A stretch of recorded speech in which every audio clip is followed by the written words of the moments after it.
from Ozark.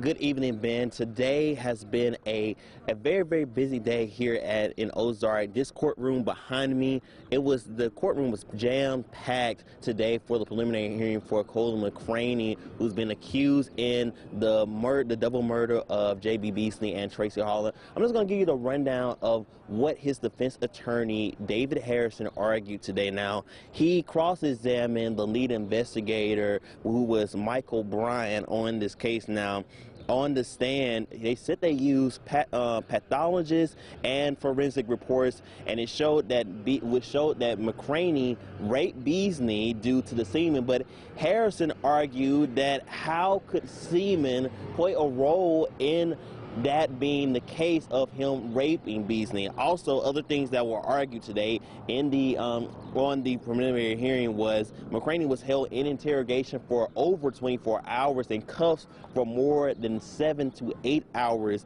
and he asked for an attorney, but according to Harrison, he was not given that access. And also, according to his attorney, David Harrison, he said that he repeatedly told them that he was innocent of this crime. But I think the thing that really stood out today in those proceedings was Mr. David Harrison, who is serving as the attorney. He questioned the credibility of the Ozark Police Department, and what he did today was probably very shocking to many, and I'm not making this up. They said they used psychics to find out who was behind these two murders, and David Harrison pulled out a crystal ball and asked Investigator Bryan to look into the crystal ball and tell who was behind the murder. Now, we did talk to Mr. Harrison after the hearing today, and this is what he had to say.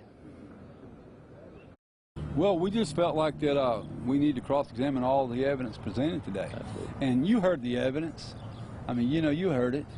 Whether or not whether it was quality evidence, that's for your decision. I don't think it's ethical for me to talk about specifically what the evidence was, but I wasn't impressed with it, and nor did I see a bombshell dropped on us today.